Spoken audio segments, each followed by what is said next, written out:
Popcorn World.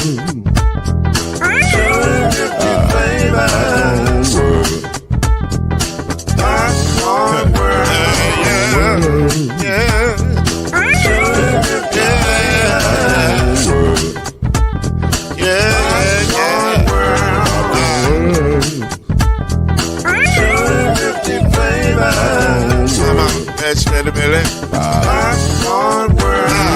Can I make a groove now? Yes, I can. So you can get this groove in the back of a can. You can make it round the world when it holds in your hand. Popcorn World. 250 flavors gonna make you smile. 250 flavors gonna make you smile. 250 flavors gonna make you smile. I said popcorn make you smile. Ah.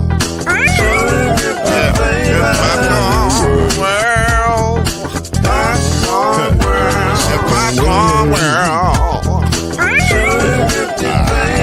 Popcorn World. The Popcorn World.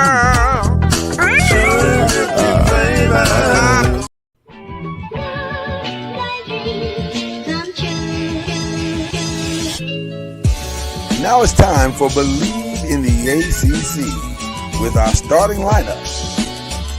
From Florida State, number 17, Charlie Ward.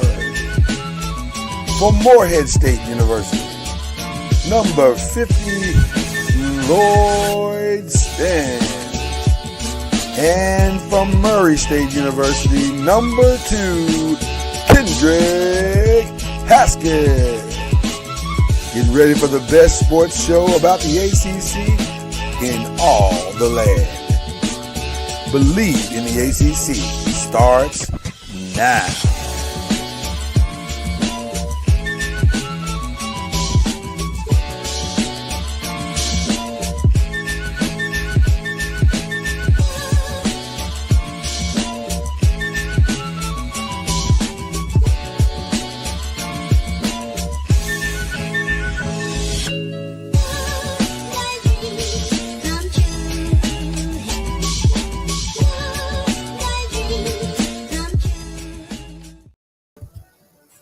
Yes, that whistle is fascinating. Very fascinating. Good morning, everyone. Top of the morning to you. Top of the morning to you, laddies. Good morning. There's Charlie Ward. There's the great Kendrick Haskins. First time we had Charlie in the house in a while. Listen, and I mean, right at the starting line, like we were ready to take off, and boom, there he is. I miss our tour of Tallahassee. Good time. Good time. Good time. Especially when we're allowed to make gas station pit stops. That's the best part of it. That's my favorite part. I'm glad I could provide some services. Listen. You actually been providing services all week for me. Like yesterday, I was working on some stuff, and just randomly out of nowhere, a video pops up with you and PJ Tucker, and I was like, "Oh, I remember this," and I was like, and it made me wonder. I said, when y'all had a little melee in you know, you remember the melee, Charlie? You were there. PJ Brown. Was it Tucker Brown? Okay, Brown. I'm sorry. PJ Tucker's one of the PJs. You know, it's all the PJs. Charlie, I personally have never seen you mad on this show. Not mad. You've never been mad. But I paused the video, and you look mad in that video. What does Charlie Ward mad look like or feel like? What is it like when Charlie Ward is mad? Not mad, just intense. Charlie, now let's see. Now you listen to me, Charlie. That man turned you upside down and flipped you over. You that was not intense. I know the difference between intense and mad. That was mad, Charlie. You had a very impassioned look on your face. It was in the heat of the moment. Just what everybody else would do. That's fair. That's fair. Well, not everybody. Not everybody. There's a guy for the Pistons who just looked at the camera and just walked true. away That's in the fight the other night. Okay, that brings us to the second Duncan question. Robinson did not want any of that smoke the other night. That brings us to the second question. When Duncan in Robinson. the video, right, when you're in the video session the next day and you show the teammate that walks away, what do the 90s Knicks do with that teammate? The guy that walked away, the Duncan Robinson of the 90s.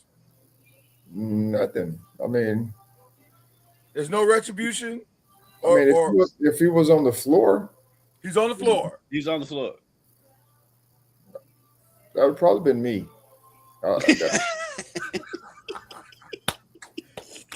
Because I'm like, whoever's going at it can handle themselves, and then there's somebody else that's going to help them. But I wasn't trying to get in it anyway. My name is Bennett, and I just happen to be one of the subjects in the matter, so Yeah. that's why I was a part of it. Right. But the truth, so you have no fault with anybody that decides to walk away from the melee. You're like, okay, listen, come on, let's. Yeah, I mean, because that's nonsense. Because if I'm out there trying to help somebody and I get hit in the face and broken jaw, now we're talking about me not being out there anymore. People are going to talk about you regardless. Yeah. By the way, this particular video, strung.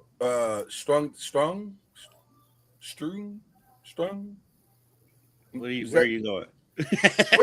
We're gonna go with put because we don't have the right word. Put together. It was a montage of several different 80s videos. Thrown together. Was it strong? Yes. Okay, I thought it was strong. I was like, it's strong, right? It's like he was like Max Headroom there for a Oh, minute. I was struggling bad. Like, I don't know if it's strong or stream or what is it? Yeah, it strung together several 80s videos of 80s fights. Barkley, Shaq, and a couple of them. It was like a bunch of them. And I realized very quickly fights are very different in the 80s and 90s than they are today. You didn't get as much trouble back then as you did. You didn't get as much trouble. Well, I will say this. Isaiah Stewart is a throwback to a forgotten day. Isaiah Stewart is this generation's Oakley. Yes. He might be wilder than Oakley.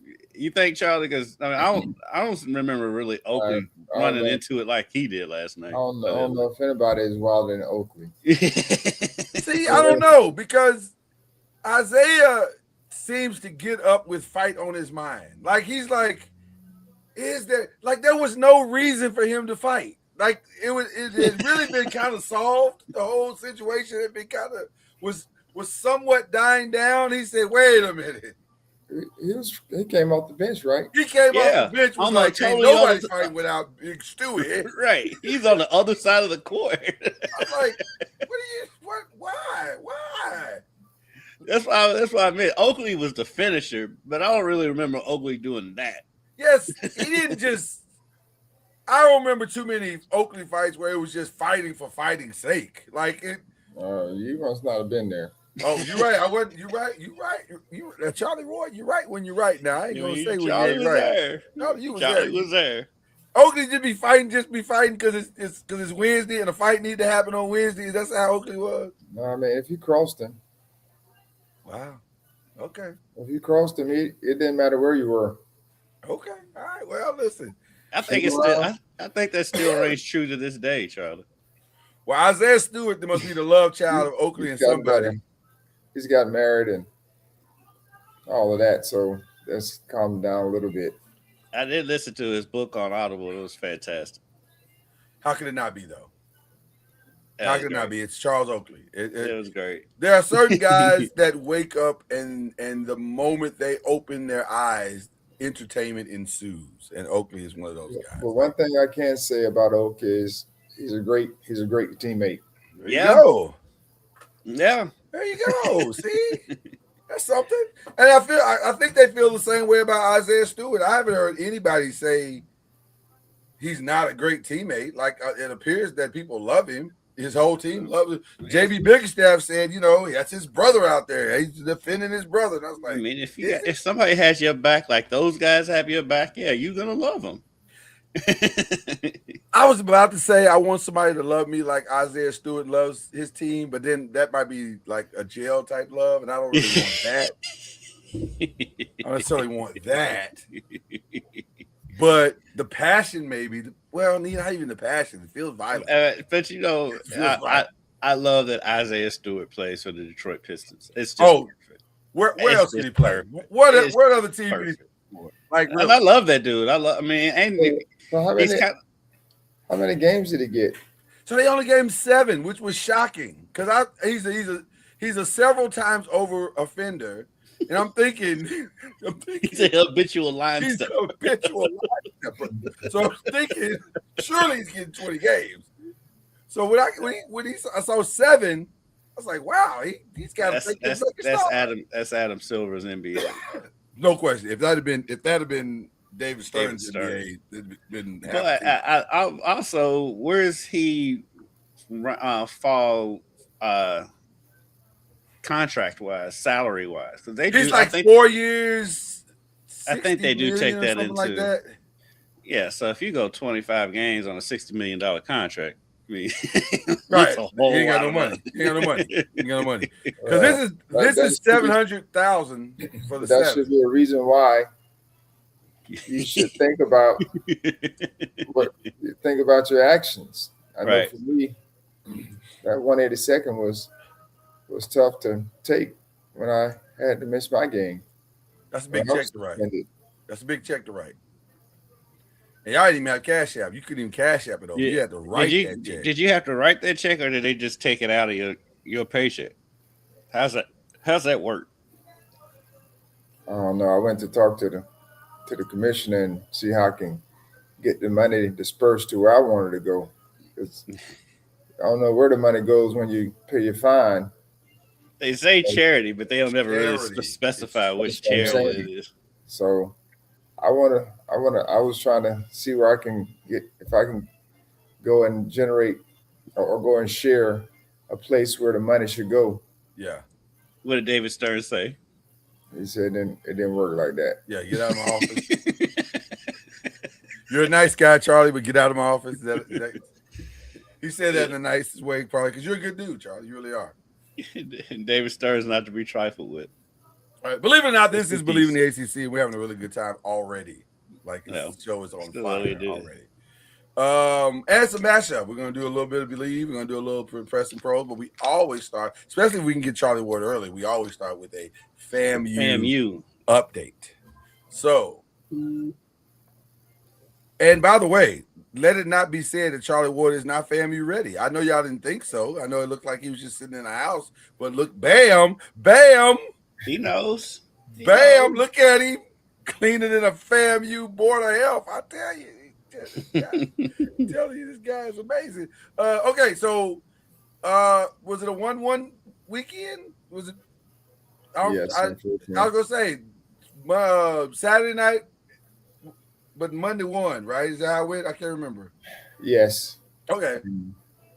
My guys around here teasing us. You took a deep breath too, Charlie. I don't know what that was about. Like, who's teasing you? Why are they teasing? Was that the Hopi game?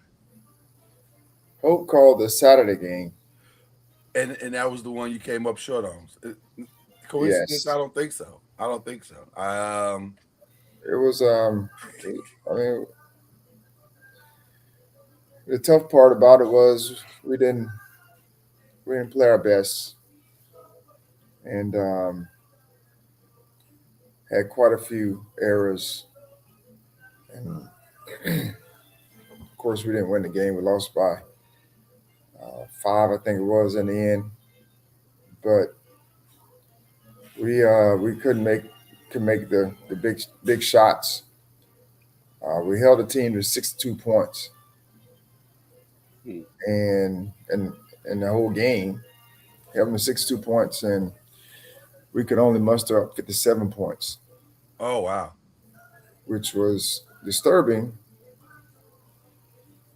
until Monday. We scored 100 points. what happened between Saturday and Monday? That's what I asked them. That's what I asked the guys yesterday. I was like, are y'all going to be teasing us? Like, we go from 57 to 100 in just one day. Like, what's the difference? And also, why are you saving points? Like, I don't really understand the saving of the points. Like, that what was the best answer you got from your guys about that? There's no best answer. Besides, we got you, coach. I was like, oh, don't be teasing me. They hit you with a "we got you, coach." Well, you did stop a losing streak, so that's good. You can kind of you back on the winning track as you continue into February, and a massive game this Saturday against Jackson State. That's like the revenge game, but it's on the road this time. Well, I mean, they came and beat us on the road, so we can do the same. Come on now, Charlie, talk your talk.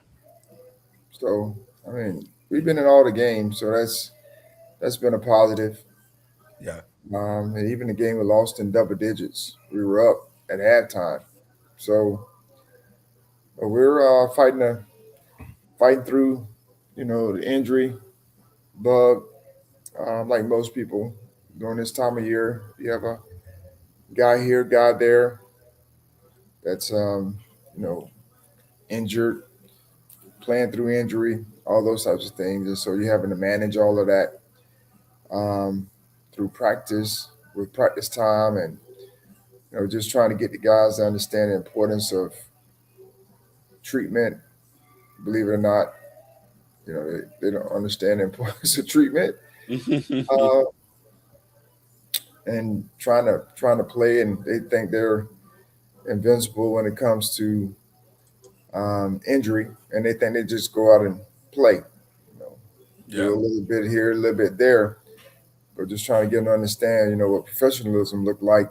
If you're serious about trying to play on the injury, you can't miss treatments, or you got to go every time you get an opportunity to do some treatment. They don't understand that just yet. Yeah. So we're working to try to help them through all of that, and but it'll be a good game. Their best player will be back. He hadn't played the last two games, roughly. So he's supposed to be back. Not sure why he missed, but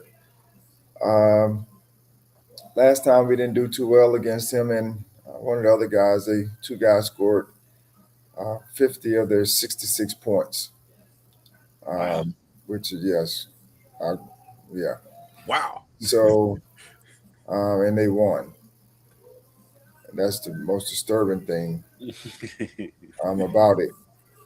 But we'll, this season has been one of those where we've gone from playing decent to losing, close games, to the other night, which was crazy. The score wasn't indicative of how the game went, because we were up at one point, 28 points in the first half, and then we allowed them to chop the lead right before half to 22, and then we came back out and pulled it back up to like 30 or so, somewhere thereabout.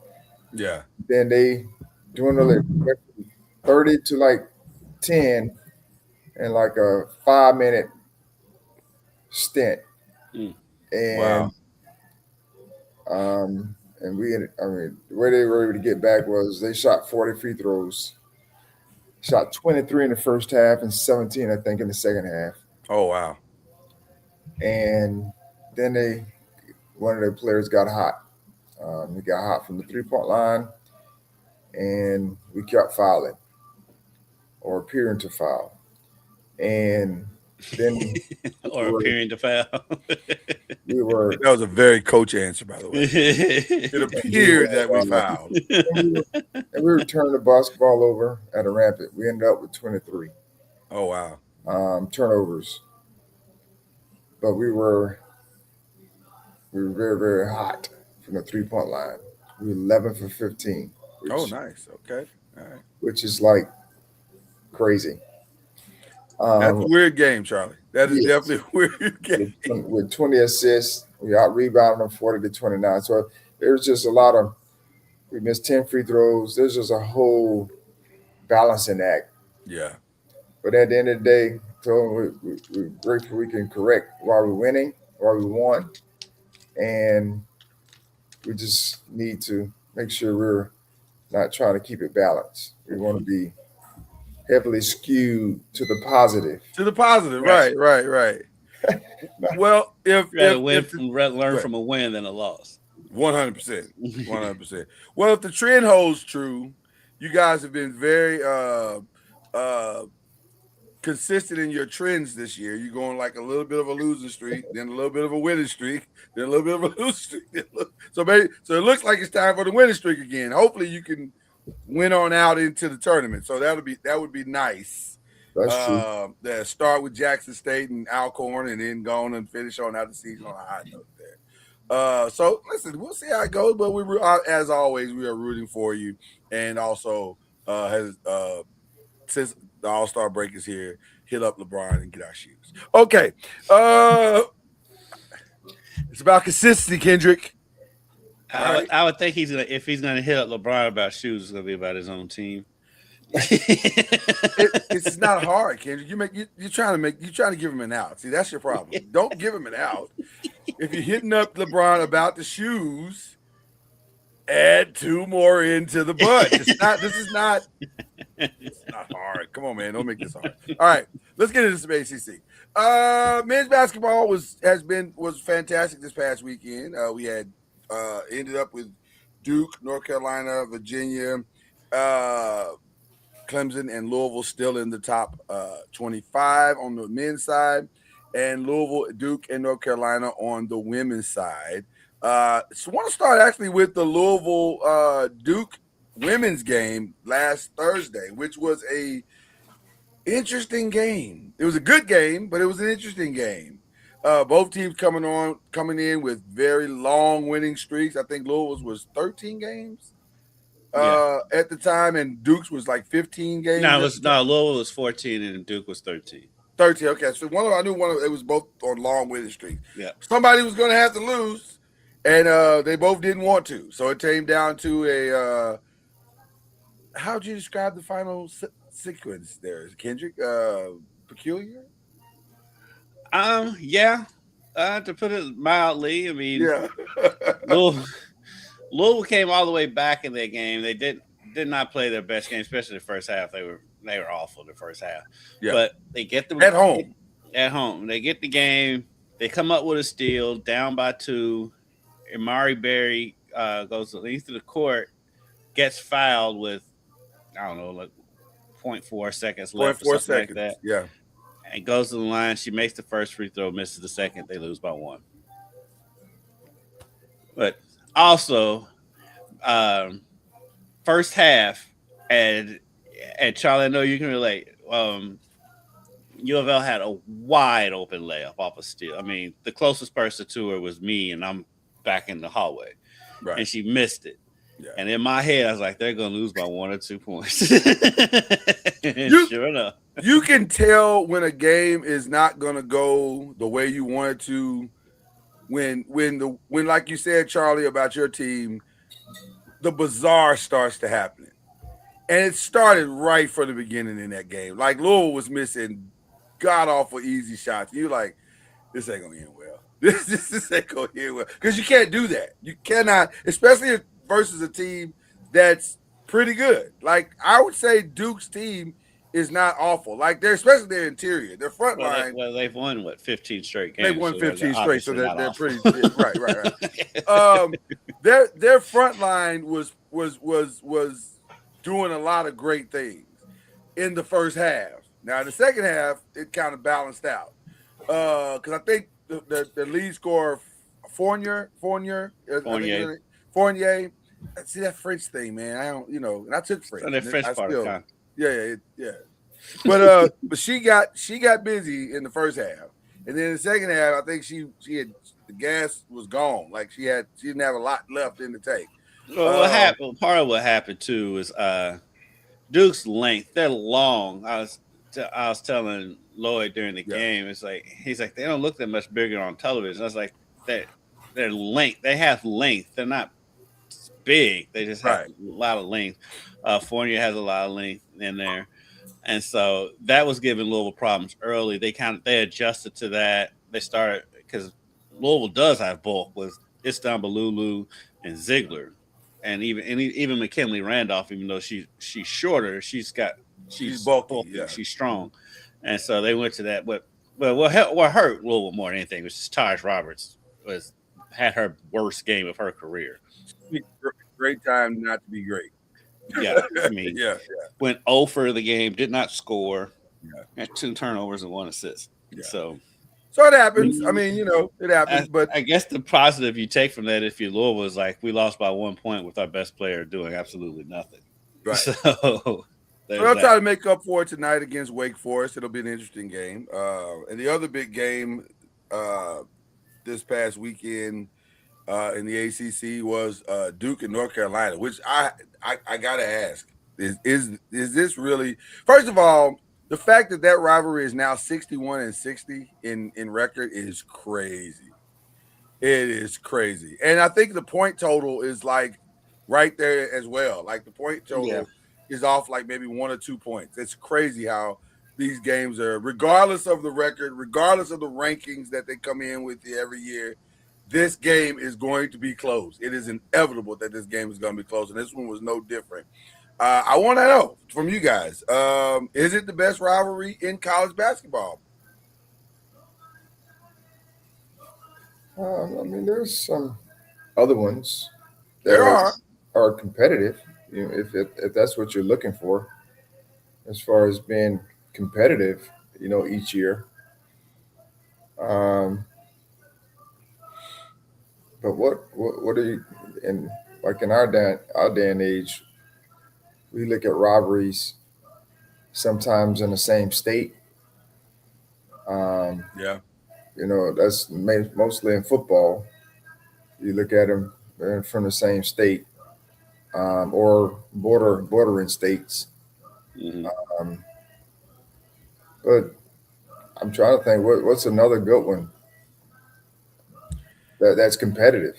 I mean, year in and year out. From a competitive standpoint, year in and year out, I do think you have to give them the nod. Yeah, year in and year out is them. Yeah. Yeah, but because you got Alabama, Auburn, of course. Yeah. Sometimes that's a hit or miss. Yeah. That just and really truly, I mean, it is for football. Is it for basketball? It's a non-starter in basketball. I don't think people. Yeah, I think it is now because now they all of a sudden care about basketball in Alabama. But don't tell somebody from Alabama or Auburn that that's not a rivalry in no sport. Right. So that's true. I think it's a school rivalry. So in that state, in that state, yeah. I mean, it's the same here with Kentucky, Louisville, and so. But Kentucky, Louisville at least does have some national juice. I don't think Auburn, Alabama does in basketball. In football, it does now. I think it does now a little bit, especially now that Bruce Pearl's not there and his son's there, and they're kind of up and down. It's not as much of it's hype not now, but like 10 years ago, nationally, nobody cared about Auburn, Alabama playing each other. I don't know if people look for it like they look for the football game. Like the football game, we all same know with Michigan and Ohio State. It's like nobody cares when they play each other in basketball. Michigan State. Michigan State, I would say that's a big one. Yeah, I would say that's a good one. I remember USC, UCLA is. I remember the Illinois, Missouri. I was watching that game, and somebody tried to say that there's not a better rivalry than that. I was like, I didn't even know this was a rivalry till it was like 15 other better rivalries. Yeah. So no, that's not a thing. But I will say this: UCLA, USC women is a big deal.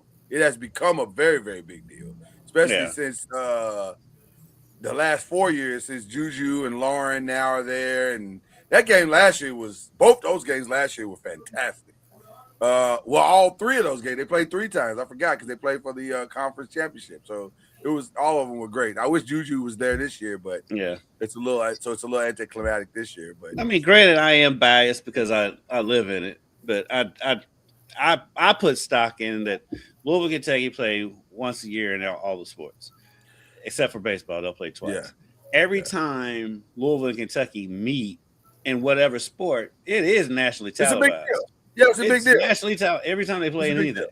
It's a big deal. That's not the case with these other rivalries. Yeah. We don't see Duke and Carolina's football game nationally No.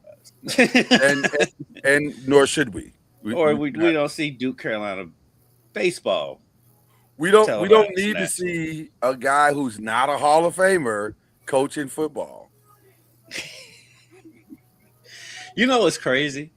I was digging through some old files yesterday. Yes, Because remember Lorenzo Malden?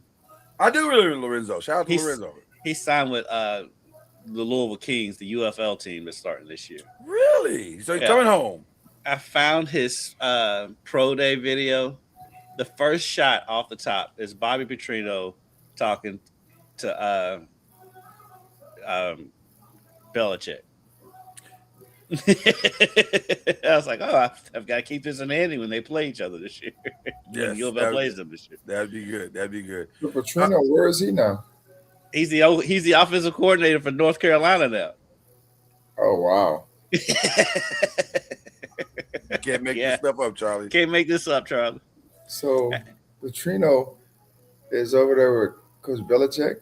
Yes. You know what that's about, though. You know what that's about. Petrino's just waiting it out. It's the same back. It's the same backup player that Arkansas just had. If this doesn't go well, we're ready. We're already ready. We're good. And to stir the pot even more, Paul Petrino, his younger brother, is back here at Louisville. Oh my God! You know what? You know what? This is so. We had Jeff Brom in a press conference. Was that last week? So I asked him about that, and he gave me the most coach speak answer you'd ever. Yeah. I mean, The Petrinos at this point are like Arnold Schwarzenegger and the Terminator. They cannot be killed off. Paul, you know, there's nothing with Paul. But he's a Petrino. It doesn't matter. He goes about his business. It doesn't matter. It's in the lineage. It's Even in the then, DNA. back when they were here, Paul was a lot easier to deal with than his older brother. Yeah. Other thing that's really interesting, since we're on Louisville, they're on a 4-game winning streak. Since Mike Hale has come back. I don't know why I'm so locked into Mike, I think it just makes That's more what sense. it looks like. Right, but it's Mike Hale. But they're on a 4-game winning streak, and Mike Hale himself is on a 45-point winning streak. He put up 45. Charlie, what's your most in the game? What type of game? College. College basketball. I don't know. About college. Yeah. You ever hit 45 in a game at any level? City League. 45 is crazy work. That's crazy work. Especially when Ryan Conwell had 31. So, yeah, they single-handedly had 76. That's crazy. And NC State had 77. Yeah. So 2 guys, that's embarrassing. A little bit. Hard to explain. NC State's coach said as much. Hard to explain that one in the locker room. Like, you know, when the tape goes on, so none of y'all want to guard him. None of us are going to guard these guys. None of us obviously have decided. Okay. That's what other explanation do you have? Like, somebody's got to guard him. It's just 45 is crazy. And like, I was on the radio yesterday, and I don't want to be disrespectful because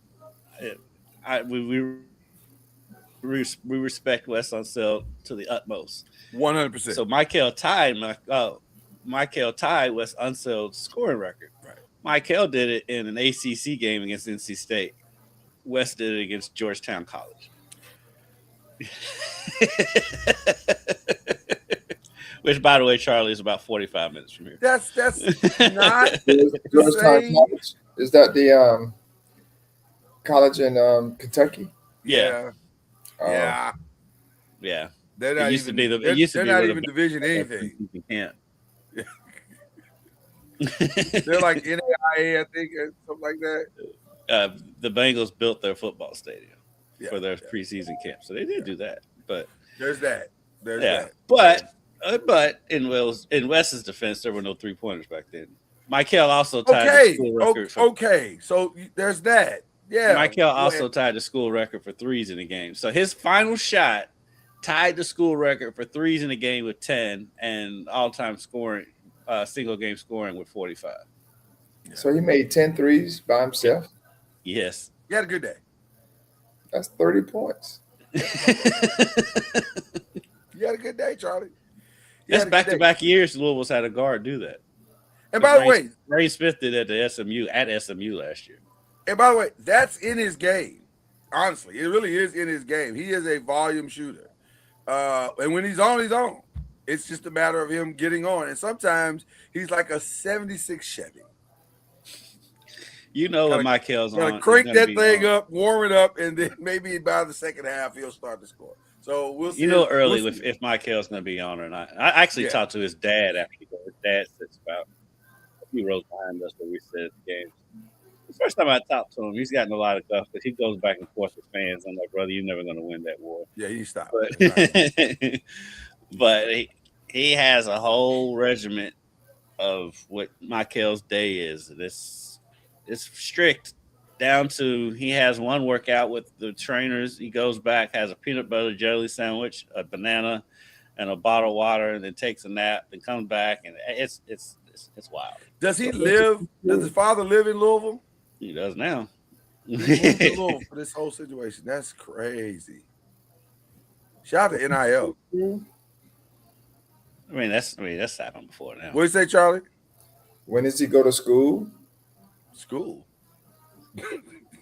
What is the school you What's speak the of? school you talk about? What is the school you become, Charlie? I don't When know. does he go to classes? Are his classes online? Probably. This I go back thing to is very peculiar that you. I'll go back to when Jada Curry was my intern. She's like, "Yeah, I got one class that's in person." It's a different day, Charlie. It is a different day. One class. She had one class that was in person. She can't identify one professor on that in that Well, school. she might. I'm sure this video. I bet Michael can. I bet Michael couldn't identify Actually, them in the lineup. Michael is like a really nice kid. He I'm is sure. a really good kid. I'm sure. He's intense, but he's very respectful. Yes sir, no sir type of kid. It's like he is a good because I was getting frustrated when he was out with his back injury because fans was like, oh, that's been the other downside about NIL. These fans think that just because somebody's missing games of an injury, it's just because they're stealing money from the NIL, not that couldn't possibly actually hurt. He had a back injury when he was in high school that he missed time for. Right. And so I do feel bad for him for that. But and like I say, if you met that kid one time, you know he's not about just taking money from NIL money. He was legit hurt. So. Well, but I think that all goes back to expectations now. Now that there's a full-on payment being made to players, the expectation of that player is a little bit different. Now, listen, some Rabbit fans are going to be Rabbit fans regardless of payment or not. But these fans act like this coming out of their pocket. They ain't paying for nothing unless in their minds they are. Unless they're contributing to the NIL fund. Right. In their minds they are. They're paying for all of it. It's all, why are you stealing money from us? Fam, we're not. None of your money is going to that. That $35 you just spent is not a part of the NIL situation. And if it is, it's like $2. Right. Like cut up a call. Right. But at the same time, they want to fire the coaches. I'm like, now that's the part that'll come out of your pocket because guess how they're gonna pay for that coach? Raise prices on everything. No question. I think right now, and we normally save our NCAA predictions for later, but we can talk a little bit about it now. It is not out of the realm of possibility that the ACC will dominate the amount of teams that get in. They're currently sitting on, let's see, 1, 2, 3 that have won 20 games. 1, 2, 3, 4, 5, 6, 7 that are poised, maybe 8 that are poised to win 20 games. I don't think they'll get that many in, but it could get interesting. I can see them definitely getting 8. 8 is a lot, bro. That would be And crazy. I mean, if Virginia Tech's right there, that could be 9. Yeah. I mean, Cal and Stanford both have decent records. Well, that's what I was looking at. I was looking at Cal and Stanford, and I'm thinking that could actually work if they could keep winning, find some wins, steal some wins from somewhere. I think Syracuse is too far gone. I don't think so. I mean, they're 14. Yeah, it would take a miracle. But wow, 8 would be crazy. I mean, they played it before. What would the commissioner of the SEC say then? Because he couldn't. 8 is like a lot more. Than SEC is going to get a bunch too, though. It's going to be Are the they? ACC. Yeah, ACC. The SEC is going to have. Let me look at this. Look, 1, 2, 3, 4, 5, 6, 7, 8. Yeah. 9 pot 10. They had 9 impossible like a spades hand. Should they get that many in? Yes. Look at the records. I'm looking at it, but I'm saying I don't know. You know what? Missouri Tigers, they had a great win last night. Yeah, they're 17-7. Yeah. They've won 3 straight. Yeah. And Texas has an outside chance. Texas has an outside chance. Texas has a little bit of work to do, but they got some work to do, but they have an outside chance. I can see them getting in a play-in situation. Georgia can get in. Georgia got boat race yesterday. They can't keep getting boat race. Yeah, that's not true. Well, when Lowe's getting in, look how many times they got boat lost race. To Florida. They lost to Florida by 20. Yeah. Georgia was in there until this last stretch. They've lost 4 of their last 5. Yeah. Okay. All right. Well, listen, we'll get into a lot more. But they can still get there because Georgia, they're at Oklahoma. Right. Probably win that game. At Kentucky, they could go either way. I think Kentucky's going to win that game.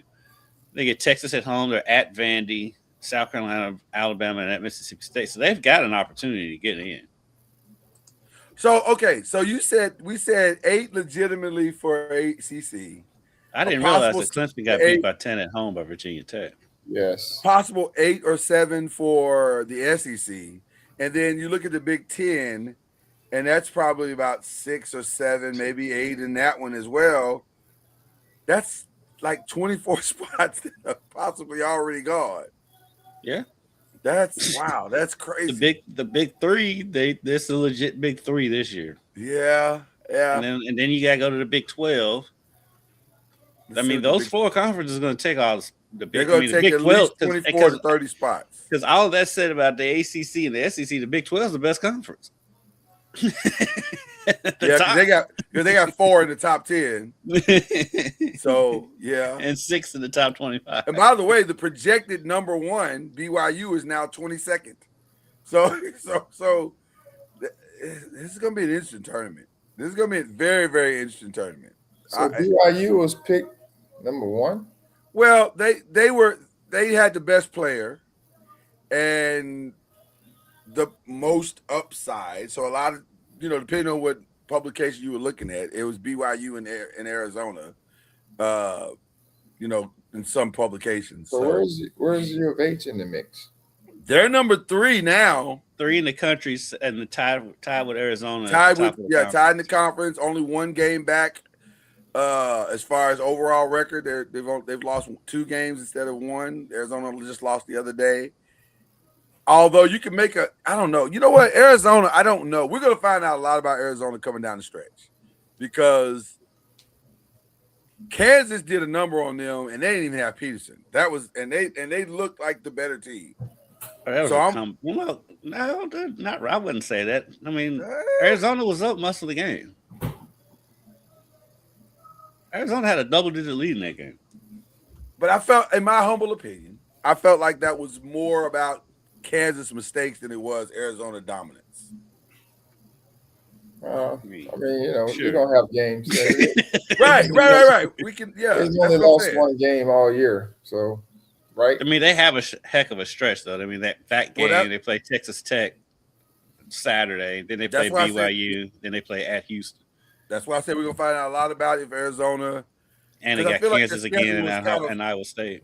Their schedule was kind of, favorable for a nice little run. And there's nothing wrong with that. Play the games in front of you. Ain't nothing wrong with that. They So- beat some good teams in there. They beat Florida. They beat UCLA, UConn, Auburn, Alabama. TCU's a good win. TCU's got some good wins in there. But as you said, the best teams are probably in their own conference. Right. Yeah. Yeah. The So, Big 12's best conference. Yeah. yeah. All right. You have no minutes left, Charlie. You have to go. It's over. Do you have any parting gifts before we head on to our next show? Lloyd's hoping you just magically pull up a couple boxes of shoes. not right now, Charlie. That's why he said parting gifts. I'm not putting that kind of pressure on Charlie today. I'm on to you, Spence. No. You're wrong. You're absolutely wrong. However, Get my feet settled and wet get your feet wet for a little bit here at the Rattlers Snake Pit. Yeah, we don't want any problems. We don't want any problems, long-term problems for you, sir. We don't want any problems. Listen, there are problems all over the country right now, but we don't want any for you. So, do you have any shout-outs before you walk out the door? By the way, it's All-Star Weekend in the NBA. Are you excited about that, Charlie? I was just reading. I didn't know when it was. That's when you know you're a little busy right now. That's when you know you're busy, right? It's All-Star Weekend. I knew it was coming up, Right. but I lost track of when. But I was happy to see my Knicks bounce back. I was just reading up. They bounced back big last night. They beat the Sixers last night, like 138. Well, how do you get to 138? Another team only gets to like 90. It was worse than that. That's called checking out. That's called checking out. That's called 3-2-1 Cancun. Yeah. I think teams. You know, I understand the frustration that some people have.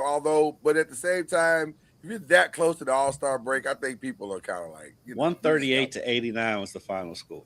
Because there were 3 guys on the Lakers team yesterday when they played. I didn't even know who they were. I was like, who are these guys? Like, we've never seen these guys. Well, the Lakers they literally sat the whole starting 5 on everybody. The whole game. Stephen A was going off about that, and I was with him on that one. JJ Redick said, like JJ Redick was he even coaching? I think he passed it off to somebody else. So, I don't know what are they people doing? I mean, they've made vacation plans, Charlie. They're going to stick to them. I mean, LeBron. I mean, as much as I pick on LeBron, I can understand him being out. And, right, he's like 55, so I get it. He's got gout, and so he does not. We can't report that he does not have. He had a foot issue, so don't, Charlie. What are you doing, Charlie? What are you doing? It's a foot issue that they're saying is arthritis. There's a lot of things that come. There's a lot of things that happen before gout. There's a lot, and also gout's the cousin of arthritis. It could very well be gout. I don't know. He does a lot of Taco Tuesday. That's all I know. That's all I know. Well, you know, if gout ever appears on the injury report, you know how the victory lap I'm gonna do around here. I don't think you should. That's come on, man. Load management. Thank you, Jacob. Austin Reeves just came back from injury and was already out again. There's a lot of injuries on the Lakers team. And Luka was out. By the way, that last injury that LeBron just had, be it gout or whatever, it will cost him the All NBA opportunity. He is no longer eligible for an All NBA anything. Although, if I had to guess, he wasn't going to make it anyway. He might probably second team, second or third team. Maybe third team. Maybe third team. Maybe he would have made third team. Is that a sign for when it's time to retire? I mean, for most guys. For him, probably not. Probably not. Yeah, it's one more kumbaya, I think. Yeah, probably not. LeBron is going to ride this thing Vince Carter style till the wheels fall off. That's where that is where. But to his credit, he's going to do it in FAMU Rattler shoes. So we would love to get him on campus. 6'7", I don't know. We would love to have him join us. We'll put it out there. Play a game or have his son come play Well, he's got eligibility left, so He's talking about it's the other one. possible. The other one that's redshirt in Arizona. I know who he's talking about. And also, they both have eligibility left. So, what I'm saying is, well, Bronny doesn't. Listen, we got guys coming back. They didn't play NBA games. Bronny played the other night. There are loopholes everywhere. I'm sure. They closed that one. They closed that one with the Bowen kid because Bowen's who's the one that started all this, and he had like literally played a game for the Bulls like earlier that week. Who was that? Alabama kid. No, before that, it was Bowen that was supposed to go to Louisville.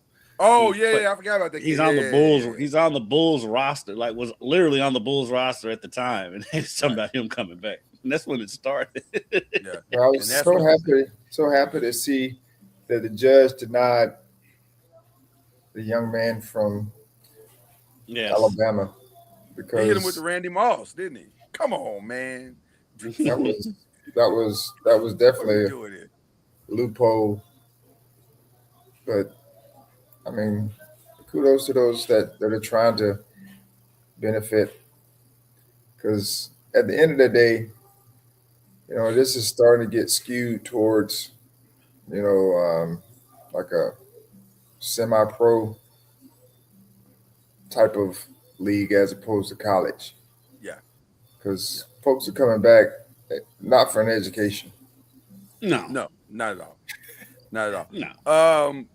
Charlie, maybe that could be an additive to the rule. Like, you can come back, but you have to definitely go. You have to do in-person classes. Yes. Come on now. In-person classes. You have to get a degree. You have to get a degree. Just FYI, Charlie, the Lakers will be in Florida, the state of Florida, March 19th through the 21st. Just FYI. Where at in the state of Florida? Well, they'll be in Miami and Orlando. But probably Miami and Orlando. Yeah. Those are hop, skips, and jumps to Tallahassee. I don't know if Miami's a hop, skip, and a jump from Tallahassee. Well, Orlando is. It's a double hop. It's a double hop. It's like people that think Buffalo is close to New York City. It is not. It is not close at all. Here's the funny. Before you go, Charlie, we know you got to go. This is funny. I was watching the show last night, and this couple was literally arguing about their long distance relationship from Columbus to Cincinnati. I said, if y'all don't get off my screen right now, like, what are y'all talking? That's an hour drive. That's an hour and a half drive. What are you talking about? Okay, I just thought that was funny. But they were really going back and forth. Can we make this work? It's just a long distance relationship. If you can't, you already got problems. Like, there's a lot of insecurities there. I mean, right. my coworker's fiance lives in Seattle. Right. That's a long distance relationship. Yes. Columbus to Cincinnati is traffic, is what we're talking about. We're not talking. It's just bad traffic. So it's about an hour and a half. Yeah, it's not. But most times when things are closer, it seems to be far away. And so when we start talking about the distance is shorter, but it's seems far away because it is close. Like you think you should be there more. Yeah. Because you're there because it's closer. Yeah. But when you are long ways away, you just know that it's only going to be a few times, and you got to plan it. And all those things you got to do to make it happen, and you're okay with it. But if you're close, you feel like, oh, you should be here more, or we should be spending time more. Well, we should. We're hour you can have a long distance relationship and live in the same house. Also true. True. We're gonna be honest. Also true. All right, Charlie. We know you gotta get out of here. What you got any shout outs for us before you get out of here? Well, shout out to my wife. It's a snap. My wife has been doing an amazing job with our Champions Ranch, and last night we had a collaboration with the Herc. It's a Jewish organization here in town. Okay. We showed the documentary Shared Legacies, which was talking about the relationship or the legacies between the African American community and the Jewish community. Um, of course, during slavery, and then um, the Jewish community in Auschwitz, Hmm. the Holocaust, Holocaust and how concentration camps. those two have you know are looked upon Hmm. as the same Yeah. as far as treatment and those types of things, and so how they also came together during the civil rights movement and supported each other during that time. Yeah. So it's a very good documentary. Um, not sure if it's out yet, but it's called Shared Legacies. Nice. Very nice. Nice. Very nice. Shout out to the Mazel lovely tov. Mrs. Ward. Yes. Shout out to the lovely Mrs. Ward. And shout out to Hope, who's out here giving her How was her play-by-play broadcast? Did you have you slash listened to it story yet? analyst. I haven't, but I heard people say she did a good job. I'm sure she did. Which I just It's wanted to know how Hope. much she It's made fun Hope. of her daddy. That's all I wanted. That's all I cared about. I'm sure she did. I need to go back and listen to it just for my own giggles. All right, Mr. Ward. We'll be sending up a few timbers for you this weekend. What's going on with your rattler there? That got weird there all of a sudden. I don't know. So the rattler does. That the early morning rattler trying to get out of bed. Like what's going on? All right, Charlie. We appreciate you, brother. I'll see you guys. All right, man. See, Charlie. The All right. great Charlie Ward, ladies and gentlemen. Always a good time. Yeah, he is. Never a dull moment with Charlie Ward. Nope. Never Charlie Ward. So I guess now, what do? We go on to the next show, right? Yeah. Yeah. Scoop and y'all we got it. Scoop and y'all we got it. Scoop and y'all we got it. Scoop and y'all we got it. Scoop and y'all we got it. Scoop and y'all we got it. That's how we go. This is how the games the best pro. That's how we go. This is how the games the best pro. That's how we go. This is how the games the best pro. That's how we go. This is how the games the best pro. And now, get ready for Ginger Caskins and Lloyd Spence, the press and the pros. Let's go.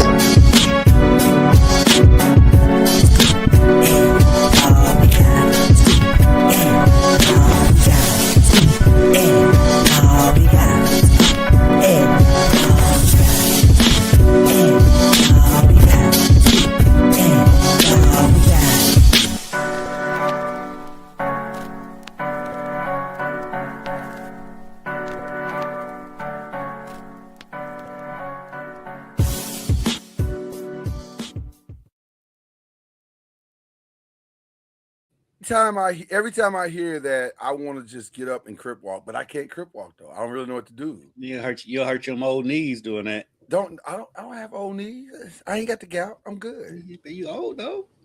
That's true. I mean, them knees is old too. Go ahead and sit down over there, Leroy. I have vintage knees.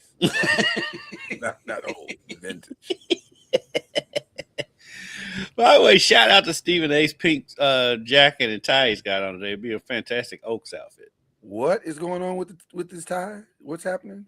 He's got on this pink jacket and pink tie. I like it. This would be perfect for Oaks. Let me see this tie. That is actually nice. Yeah. That is actually nice for him. Because sometimes his outfits, yeah, he's doing too much sometimes. they're not as dynamic as he would like to think. You're like, it's an okay thing. But that one actually looks nice. I like that. Looks nice. As I was saying before Charlie left, it is All-Star weekend and a lot of We activity. actually had in an the All-Star association. game. Say that again. So I wish we actually had an all-star game instead of whatever There's this going to be an madness is they're all-star doing. game. It's going to be the USA versus the world. Ish. Ish. Yeah, We'll get into the ish in a minute, but we can't bypass to the all-star game and forget about trade grades, because we had trades go down this past weekend or this past week, and it got really crazy, but not really. It was crazy, but not really. Like there was a lot.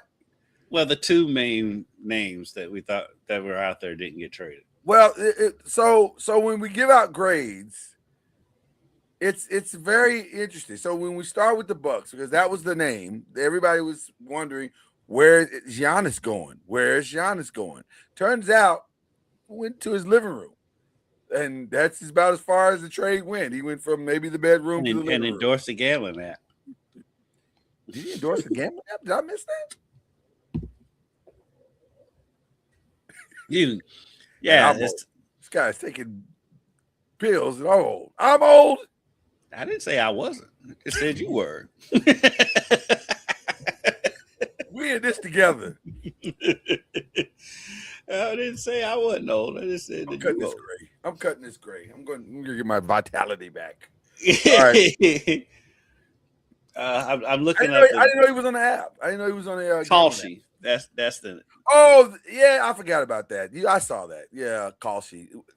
I didn't know that was a gambling app. I saw it everywhere though. It was everywhere for Super Bowl weekend. Like it's like, surprise everybody, we're here. Yeah, you can bet on like anything on this call sheet app. Like you can bet on stock markets, because that's how they were promoting it for the most part on. Right. But yeah, and you know what that sounds like? And you can bet on where was Giannis going, and then Giannis endorses it. Yeah. You know what that sounds like to me? That look good for Giannis, not love Giannis. You know what that sounds like to me? Addiction. You're betting on everything, you have a problem and you need help. But listen, so for me, the grade is simple. It's an incomplete. There's nothing to grade. They didn't do anything. I mean, yeah, Cam Thomas is now a member of the Bucks, but again, they didn't do anything. So they didn't do anything because it made more sense for them to not do anything, which is what I was saying. By the way, was correctly predicted by this show right here. And that's why we both think he's probably going to end up at the Lakers. It looks that way. It sure. So interestingly enough, by doing little to nothing, the Lakers may have gotten an A. Well, I can't give them an A because technically it hasn't happened yet. But yeah, to be determined. Right. So they probably get an incomplete, even though they did do a Luke. Now, if they don't get him, it's an F. Oh, it's a massive failure.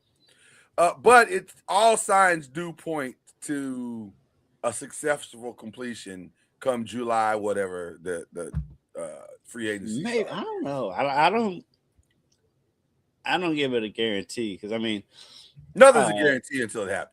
Right, because I think once the season's over and we see where the draft falls, then we'll know. So you think that Giannis could do a 180 because they were able to get Cameron Boozer? No, I'm not talking about that. I'm talking about what picks they can get. That's what I'm saying. Oh, yeah. What picks they get from somebody else? Yeah. I don't think he plays in Milwaukee next year. I just think it just. Oh, I understand. Packages that they could there be better packages out there?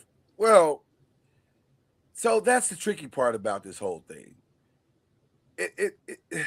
What's the most important thing to Milwaukee? Is it getting the picks that are the best that you can possibly get? Because I would have thought that Golden State's picks would have been pretty reasonably solid. 6 picks is great. Because guess what? Golden State's probably only got 2 more legitimate years of competitiveness, and then the wheels are going to fall off, with or without Giannis. So, although the recent rumors are very interesting, we'll get in that here in just a second. But I would have the 6 picks and players. Well, I don't know why they didn't take that. That seems. I don't think they're getting 6 picks this summer. 6 number ones. They're not going to be. Well, they're not going to be number ones, but they'll get 6 picks. Yeah, it's Giannis. Yes, it will. I don't know. If it's got 3 first-round picks with Desmond Bain, So that's why I thought the 6 number ones from the Warriors was significant. I'm like, why are you not taking this? But they didn't take it. They didn't. I don't know. It feels like they're gonna honor his whatever his request is to go where he wants to go. And if he wants to go to the Lakers, then that's where it'll be. Yeah. That's where it'll be. So, but it's very interesting, very, very interesting in both those teams. The Cavs took James Harden, as we found out. I think we talked about that last week. That's what it's so you give their overall moves. The Cavs got James Harden, they got Dennis Schroeder, they got Keon Ellis, which by the way, maybe the best part of all of that. Although I did like the way James and Donovan played next to each other the other day against the Nuggets. That was actually really, really good. I was like, hey, this could work. This could work, my guy. I think he could. I just worry about it come playoff time. Well, now listen, it's not going to work playoff time because James don't do playoffs. But now you don't have to lean on him in the playoffs. Right. So, I gave it a B. B. I gave it a B. I gave it a B. I like it so far. We'll see where it goes. The Warriors. I'm going to say this again. I think it needs to be said. I think you got to fire Mike Dunleavy. I think you got to let this dude go. I don't think he knows what he's doing. So if the reports are true, he had Memphis on the phone and a deal in place for Jaren Jackson. That's pretty stinking good, bro. That's a solid trade. And he didn't answer the phone because he thought the Giannis thing could still happen. And then he missed out on the Giannis thing and had to settle for Kristaps Porzingis. That feels like you don't know what you're doing. That's bad. It's bad. My prediction. I feel like the Porzingis deal went down before the Jaren Jackson deal did. No. That's what made it controversial because it was the deal they did it the day on the trade deadline day, which is crazy because they had the Jaren. If the reports are true and it came from several credible sources, they had the deal for Jaren Jackson in place. It was ready to go. It just needed Mike Dunleavy to pick up the phone and to verify the deal. That's a fireable offense. It's fireable. Sir, what are you doing? Do you understand your job title? Jesus. So I Especially think you watched him play last night, and Porzingis is sitting over on the bench because he's hurt again. I think Mike Dunleavy leaves the All-Star break unemployed. You can't keep looking around with that dude. Well, because what's firing at the All-Star break going to do? I mean, the trade deadline's over. I think he finishes the season. Why? Why does he need to be a part of our future plans? That's not fire this dude now. Not part of future plans. Fire this dude now. Hire a brand new GM and start building your future plan. You're trying to make your own run at Giannis in the summer. I get that, but he doesn't need to be a part of that. My thing is though, firing him in February is not going to. I 1,000. It absolutely could. Well, listen, you still may not get Giannis, but at least you can have somebody in that chair that can help you put some kind of long-term plan together, whether that's trade Draymond and Steph, or who are we going to go after now that we've blown the Giannis situation? Like, you need somebody that knows. I mean, I'm not saying it. I mean, I said he's a fireable offense, but I'm just saying firing him now and hiring somebody now is not going to make a difference. As long as somebody's in place when their season, between when the season's over and when the draft happens and when in the lottery all that happens, that's plenty of time to hire a GM and get them in place. I will just respectfully disagree because I think their season's going to be over in like April. You have from April to June. There's plenty of time. No, because you know what's going to happen. Kristaps Porzingis is going to be just healthy enough for them to get into the 7 to 10 spot. That's still okay. Early May. We need to start right now. We need to start right now. right now. You wasted enough time with this dude. Jesus. You just want to fire. There's plenty of time. If I was a Warriors fan, I'm sure I'm not alone. I'm sure. Where's Golden State in the standings? Right I'm sure if you go to the Twitters or the X, the Golden State I don't fans listen to what fans say anymore. Fans was wanting Mark Pope and Pat Kelsey fired earlier in the season. I don't listen to fans. True. That's a solid point right there. So Golden State's they're going to be in the play-in situation again. Yeah, they're gonna be in the play-in. To me, that's fireable in itself. So we both agree that he's probably going to be gone. You cannot bring this guy back. You, with all due respect to Mike Dunleavy, you cannot bring him back. It's over. But I'm just saying, firing him now is not going to make any difference. It gives us a little more. It gives us a little more time to plan. Is what it does. Rarely see. You know what you're going to do. The firing. You rarely see a GM get fired in February. Oh, so what's the difference in firing him in February and firing him in April? Because you just play out the season at this point. For what reason? For what reason? But what is the GM going to do after the trade deadline anyway? There's nothing to do. Right. So why keep him around? Just fire him. Listen, you know what's funny about what we're saying? We're probably both right. like there's really no advantage either way, and it probably doesn't make a difference because you're probably out on the. If they're not going to take your deal in February, they're not going to take your deal in July. They're just not going to do it. Right, and plus you said you fired. Hold on. You also said Porzingis could take them on some run. Porzingis ain't playing 8 games in a row. He didn't even play 8 games when the Celtics won the championship, did he? Like he set some of those games out, didn't he? He set out some of those games too. Yeah. Jesus, man, that guy's career has been crazy because he has some illness. He has an illness. On top of being injured, he's got an illness too. And I'm not even shading him for the illness. I'm just saying, you already know he has an illness. Why is that your big trade? That's crazy work. But, that's what you got rid of Kuminga for, who steals food, by the way, apparently. His people do. You're right. It's not him. It's his entourage. But who among us is not taking a chicken wing? Like, come on now. Why does Kuminga have an entourage? That's a great question. Let's stop there for a second and consider that. Why does Jonathan Kuminga, who and even more to that point, who is in Jonathan Kuminga's entourage? Like, what life choices have you failed at that your best options are being in the entourage of Jonathan Kuminga? That seems kind of wild to me. Like, you got to make better life choices than that. Like, man, some Oakland dudes. Something has gone horribly awry if your best option is being in the crew of Jonathan Kuminga. You use his crew to link up with another crew. It's all about networking.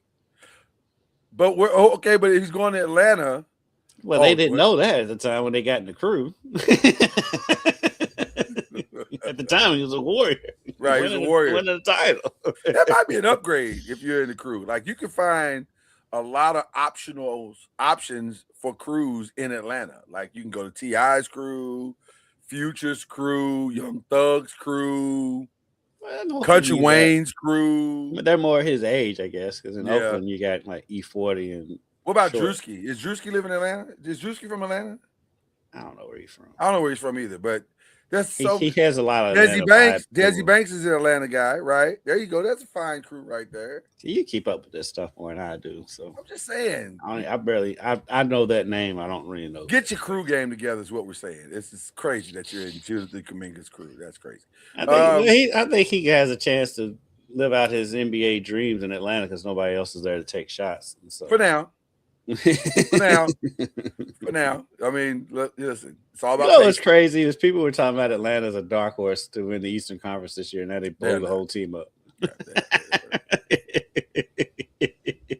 Atlanta is the Clippers of the South. Yep. They go Hawks going Hawk, baby. Yeah. They go do it, brother. It's just a matter of time. Yep. Just a matter of time. Okay. The Wizards traded for everybody and then traded away everybody. And they ended up with a team that has nobody. Well, they have a team that if they play, they could be decent. Already announced AD's not playing the rest of the season. Well, I'm not talking about. Well, neither is Trey Young's not playing this year either. They're not trying to win. They're not trying to win. Of course, they're not going to play this year. So let me get this straight. You are a 19 to 20-year-old superstar about to be taken in the lottery. You've worked your entire life for this NBA basketball moment. And on draft day, Adam Silver goes on stage and says, with the whatever pick in the draft, the Washington Wizards take. And you're excited about that, or does your heart sink to your stomach? You're excited about that because you getting that lottery pick money. Okay. Everything else will fall into place. You're excited. You can feel, actually, you know what the truth is? You can feel both emotions. You can say, I finally get that check. I just got to survive being on the Wizards. 2 years. Right. 2-3 years tops. And then I can get out of here. So there you go. Or you get a max. Yeah. Don't really understand anything they did with AD, Trey Young. Don't understand their long 8-year plan as the GM said they have. We'll see, I guess. But for me right now, it's probably, I guess you could say they dumped some salary, so we'll give them a C-. I mean, because they kept Sarr, right? They kept Sarr, so that's good. I mean, if you get a high draft, you can get one of these high draft picks, put them with AD, Trey Young, and Sarr. You got a pretty good starting five. That never plays though. Like they're not. Well, Trey plays. He's just out now, but he plays. He's not one of those. He's not AD. He plays. He's not far from AD. He's had a lot of injury the last few years. But he's had a lot of. I mean, they're 14 and 39, so they're most likely going to get the number one pick. It appears so. And so, dear Lord, I'm just looking at their schedule. How many games they've lost in a row? It's insane.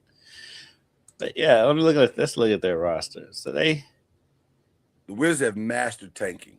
They've mastered it so much that they're always tanking. Right. Well, it's such a high level of tanking that it's not even viewed as tanking anymore. It's just viewed as the Wizards. The Wizards. Yeah. Right. So that's where you know you got something down to perfection.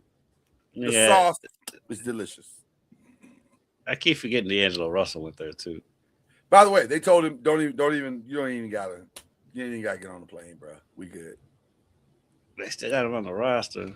Well, they haven't cut him yet. They haven't cut him yet. They're going to cut him out yet. I think Chris Paul, there's a few other people that are being bought out, and I think they're all waiting until after the All-Star break to officially do so. Yeah. So, there you go. Celtics got Nikola Vucevic. Vucevic, yes. I give them an A. That's a solid get. I think while trading Anthony Simons, who's having a pretty good season, they think Tatum's coming back. And you can get Vucevic because you already lost Horford and Porzingis.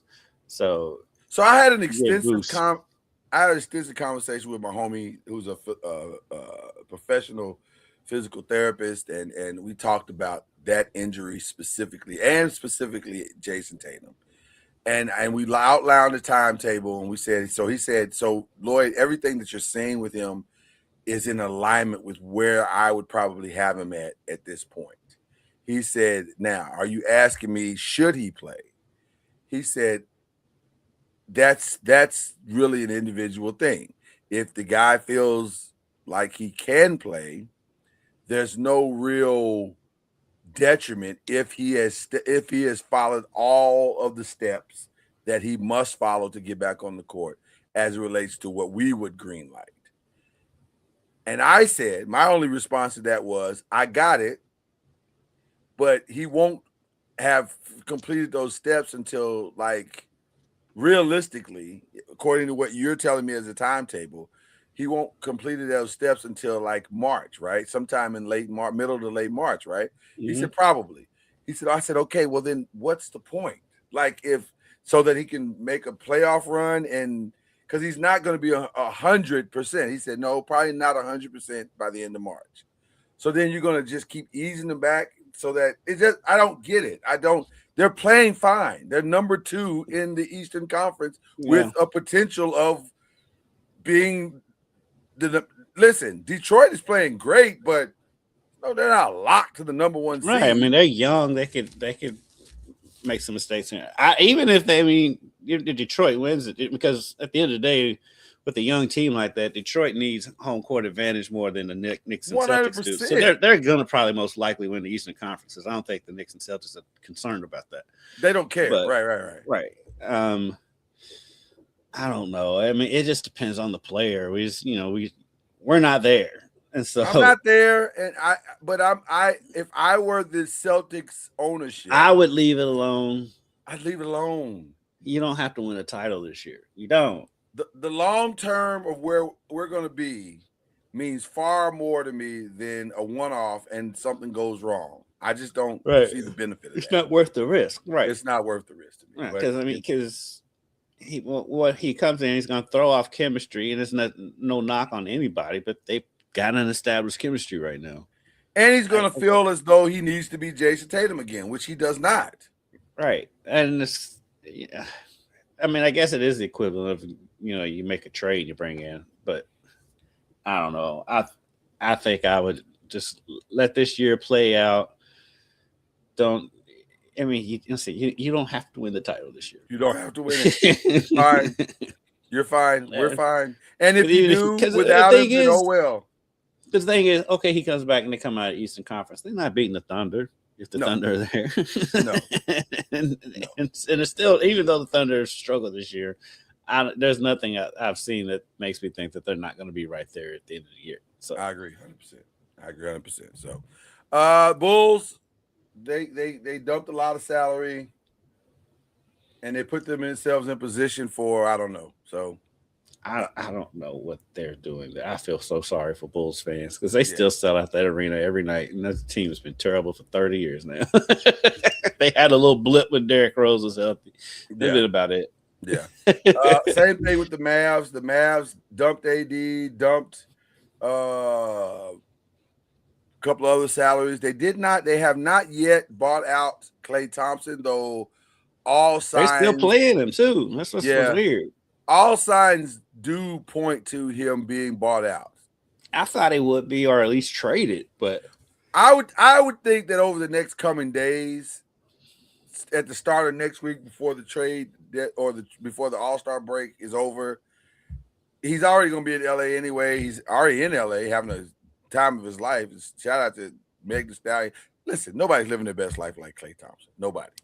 Yeah, Meg's just along for the ride because Klay is Klay. Klay is right. Klay was living this life before Meg came along. But yeah, I'm saying she's just along for the ride. Right. Let's not be deluded. Clay's just living Klay's life. Now I will say this is a significant add to Klay's life. He seems very, very, very happy. There's just more attention on it now. Yeah. But also Klay's doing fine. He's doing fine. So I would think that he will get bought out. The Pacers got their long-term center in maybe one of the most bizarre trades of all time in giving away. I don't know why people don't want Zubac on their team. Why neither LA team thought he was significant to their long-term future.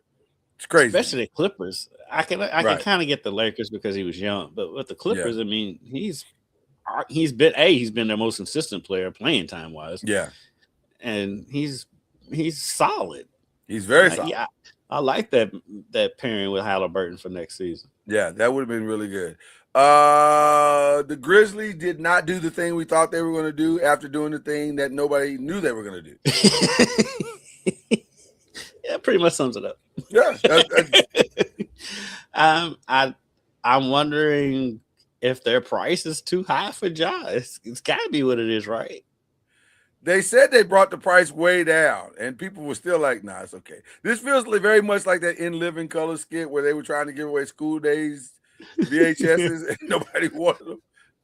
I listen, to quote the great Kendrick Perkins, he said, Ja, you got 1 foot in the grave, 1 foot on the banana peel.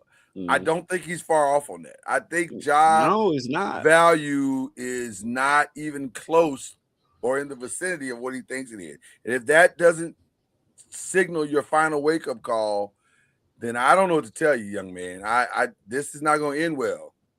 Because I do. And you know I what's do, crazy? Go ahead. I think part of it too is more his actions when he's been hurt and like getting into it with players when he's not even playing. I think that's bugging people more than the guns. I mean, we've seen gun stuff from players for years. All the stupid stuff that he's gotten in trouble for. Let's be honest, we've seen that 1,000 times over. As players in the league running around now with stupid stuff like that. Yeah, it's his. All the others is his goofy antics, like when I'm getting in Clay's face, and then like all that stupid stuff. His number one detriment is his immaturity. He refuses to grow up, and so the league has a way of helping you with that if that is your stance. And he is right on the cut line.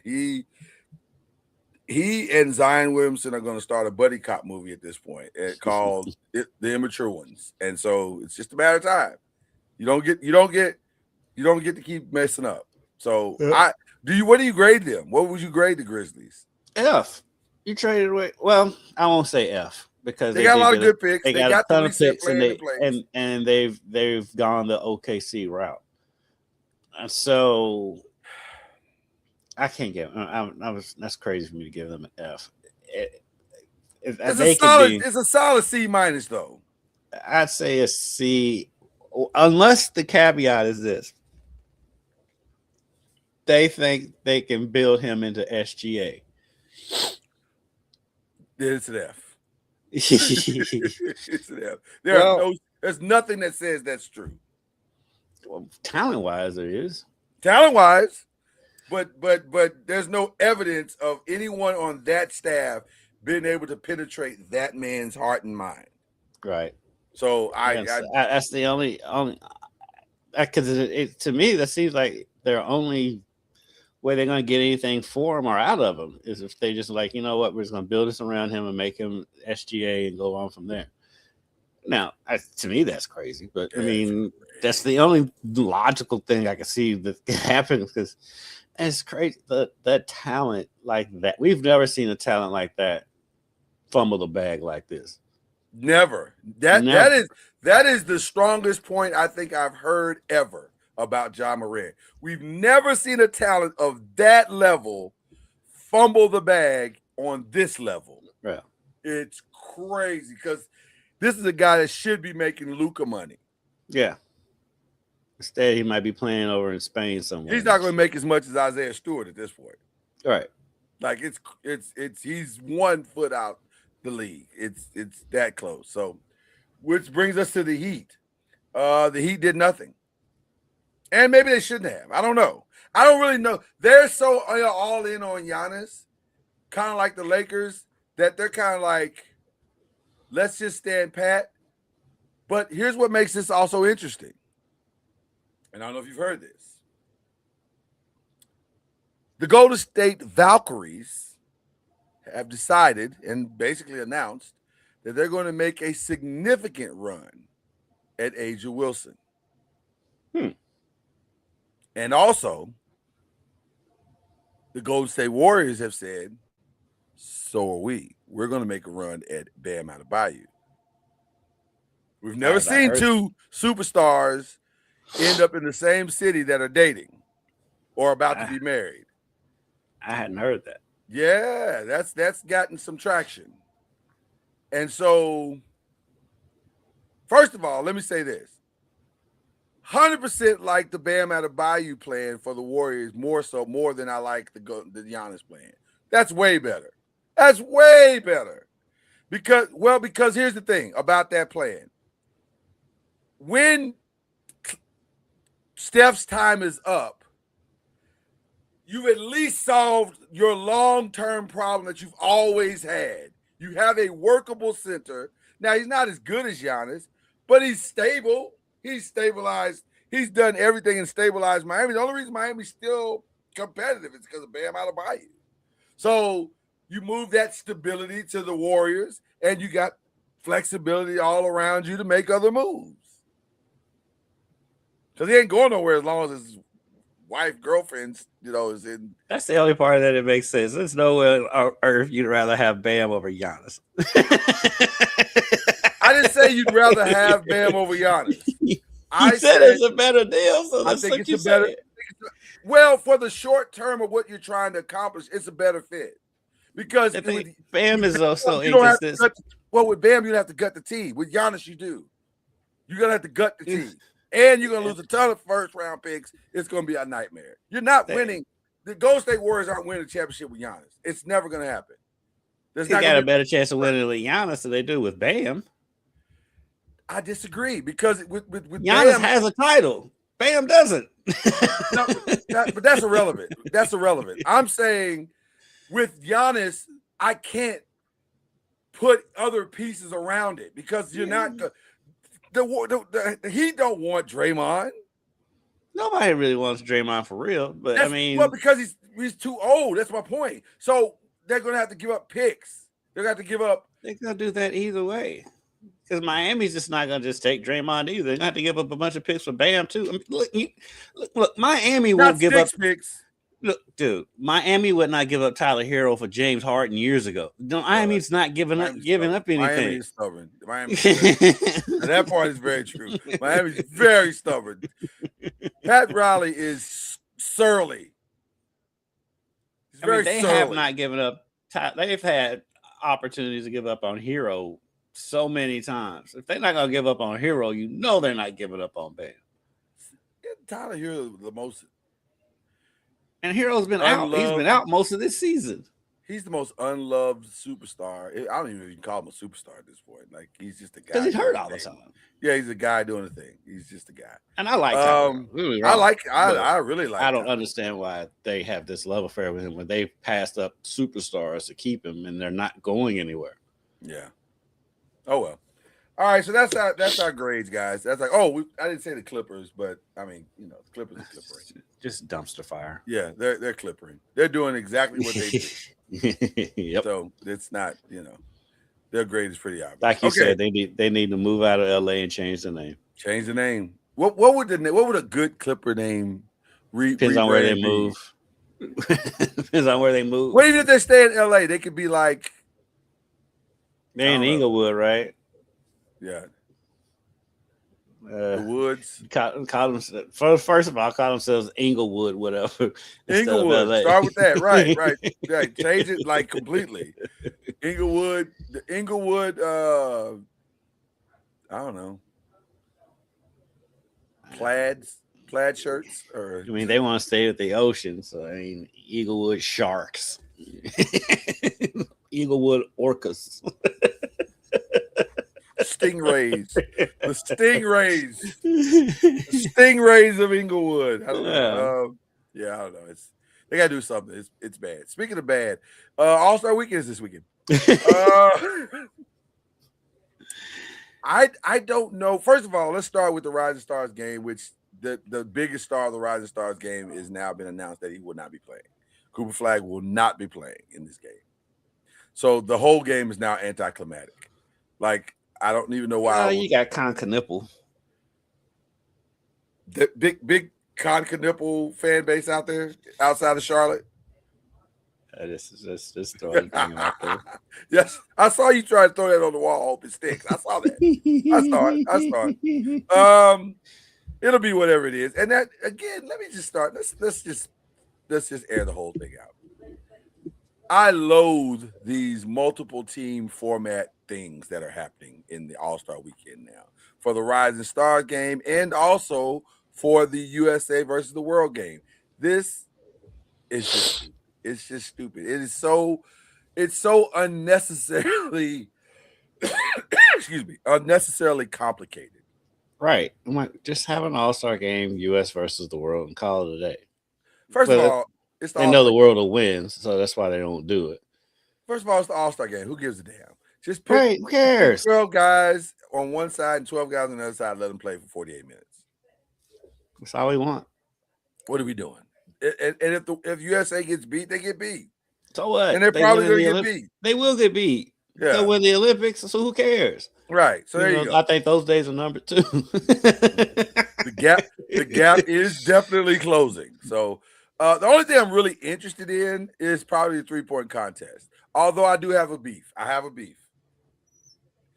A name popped up late on as a participant in the 3-point contest. No, that's not the name. No, that's why is Damian Lillard on there? That's the name.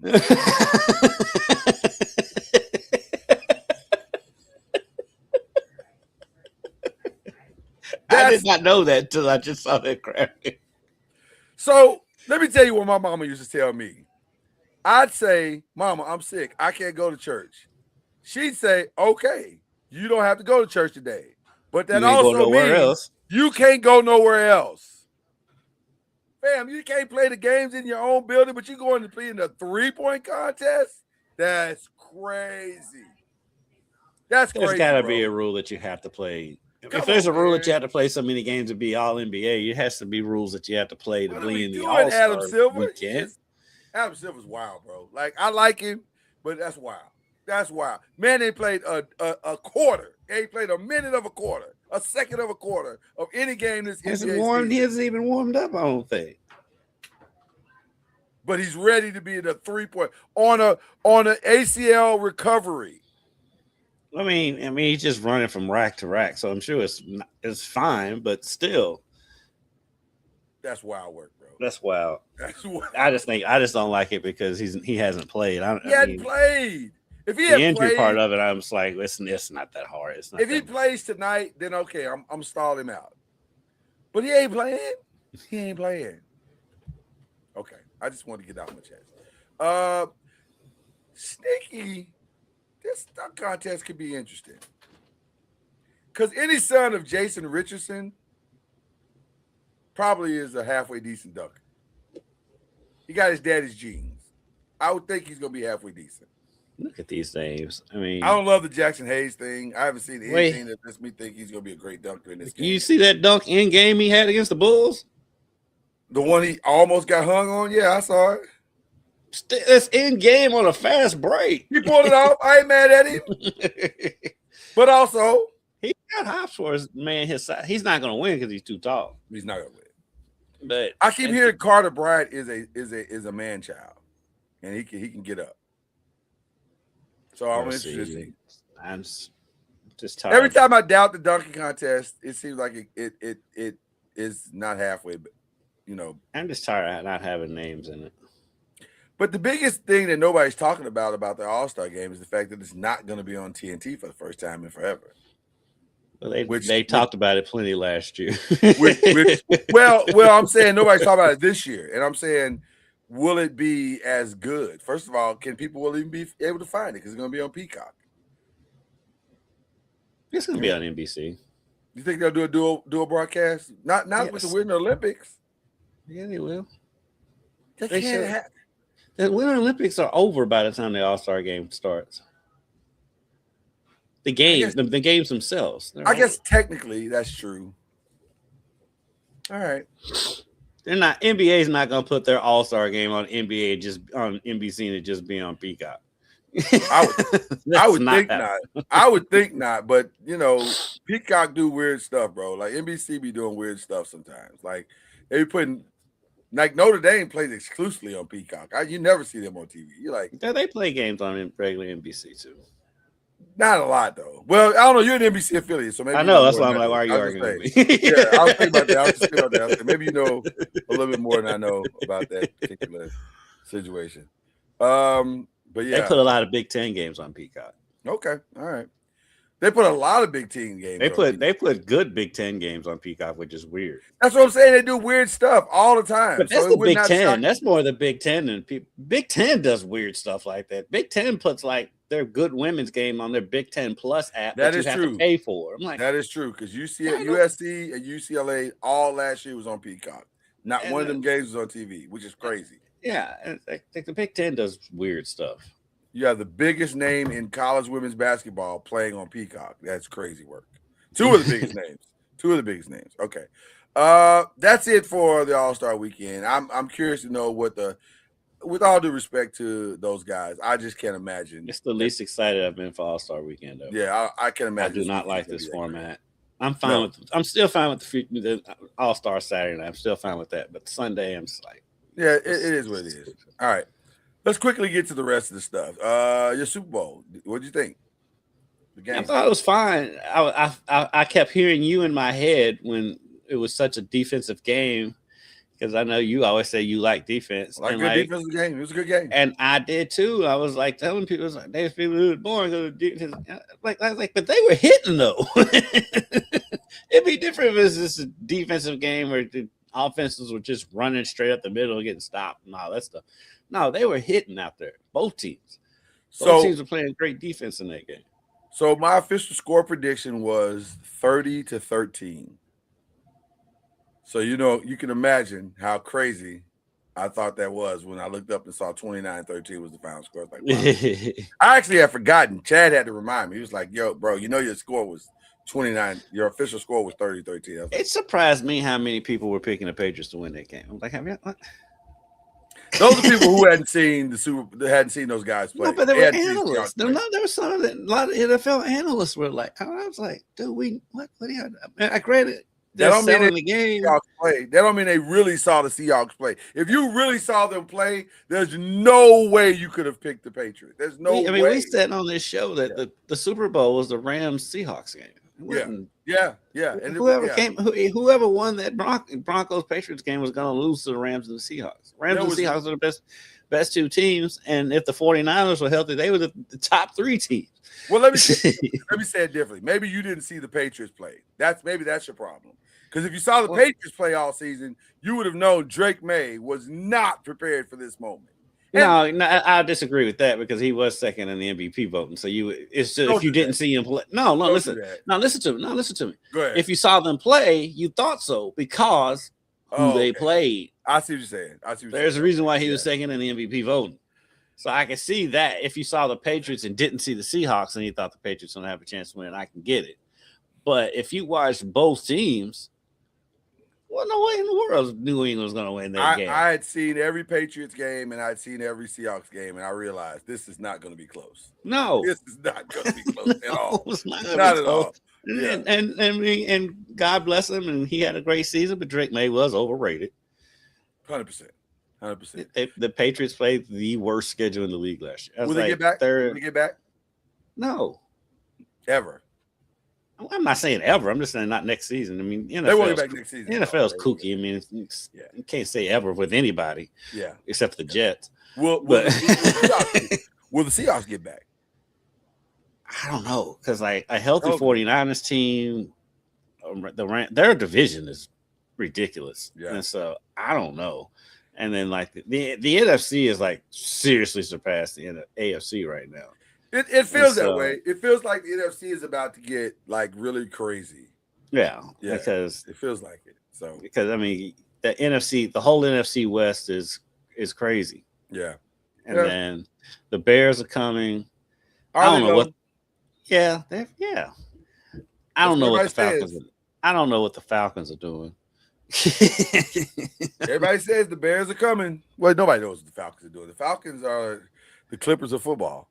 So, nobody knows. And then I keep hearing, are you on the lack of better term, the love train with Love at Green Bay? Because I'm not. No. I think he's fine, but these people be acting like he's Aaron Rodgers and Brett Favre. I'm like, no, he's not. He's okay. He's okay. Fine. Yeah. No, I'm not enamored with Jordan Love at all. I'm not either. Yeah. No. But Detroit's going to be good again. I think they'll be fine. And I think the NFC East. I think everybody's getting better in the NFC East this year. I think you're going to see a dramatic. Except the Eagles, I think they're going to take a step back.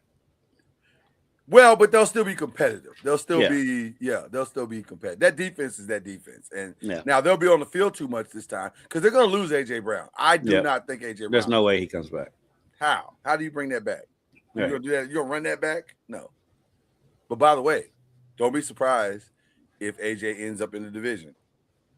Would not surprise me if Washington and my Giants make a run for him. And maybe your Cowboys. Well, it depends on what they do. Well, I don't think they will because they're either They're going going to fumble this Pickens thing they're either going to in they're spectacular either fashion. they're either going to do Pickens or they're going to franchise him and trade for Max Crosby. That's what that's what the tea leaves are saying. And That's so what the tea that's leaves- why I don't. Well, that's what the I don't tea think they have leaves- the. I don't think they have the cap room to go after AJ Brown. Let me ask you this question: Which one? That's do you why they have to prefer? franchise Pickens. Which one do you prefer? Who, Brown or Pickens?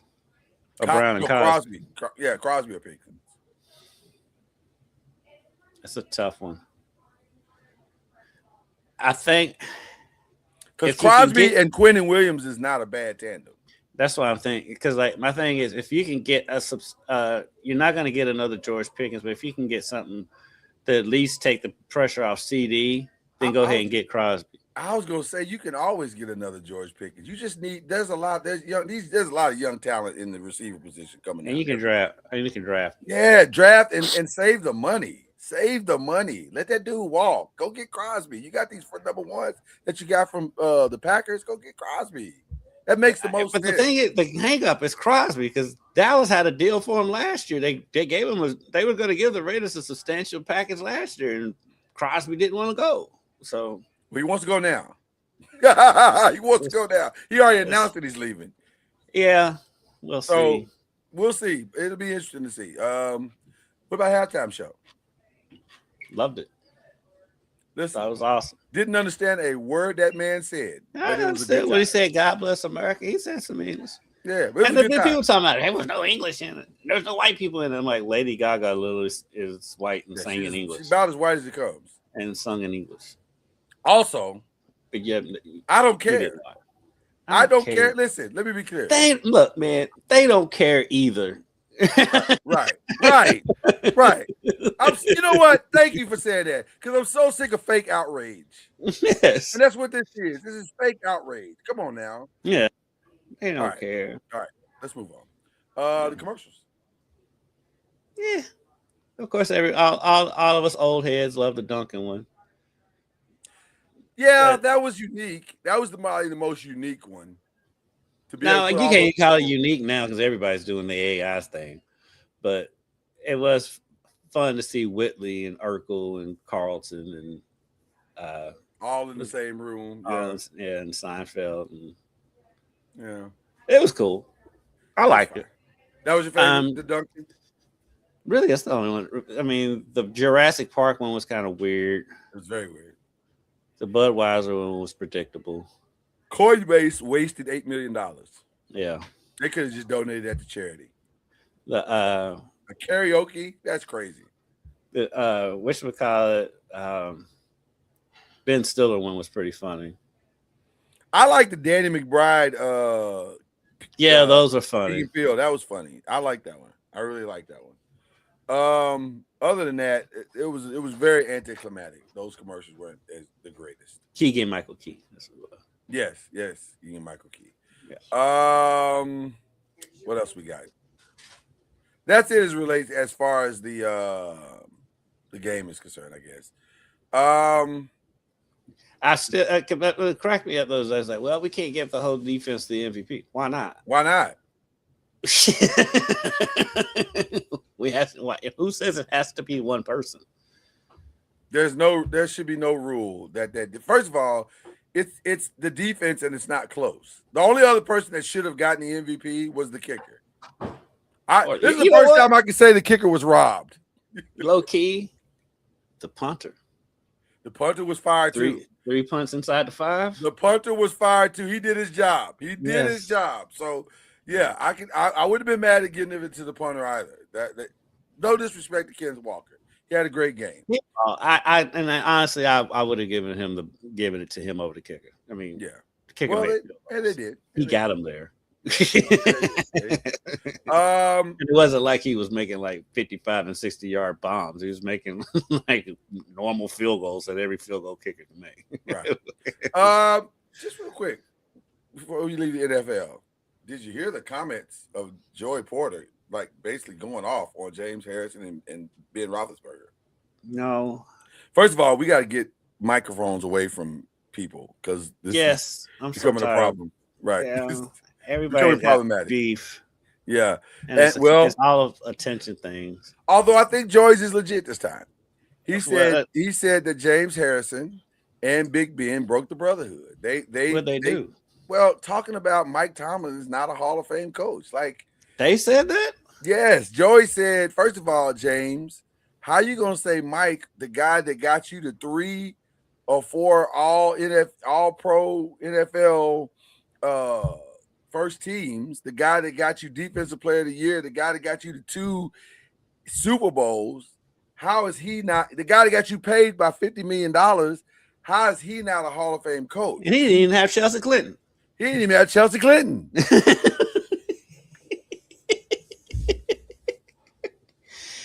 Wow, I did not know that they had said that. Yeah, they said. Well, usually it's Joey Porter that's saying the nonsense. That's why I was blowing it off.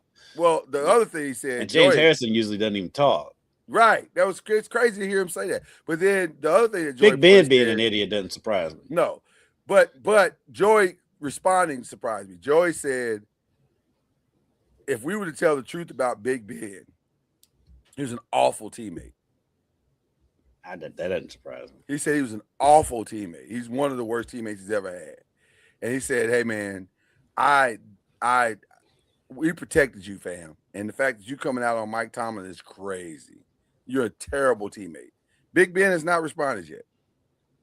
I'm curious to see what he's going to say. It all checks out to me. Yeah, it tracks. I've never been a Big Ben fan, so it all checks out. Yeah, it tracks. It definitely tracks. Okay.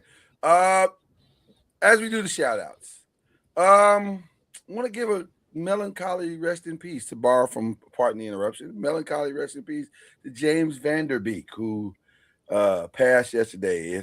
If you know, James Vanderbeek, one of the pillars of 90s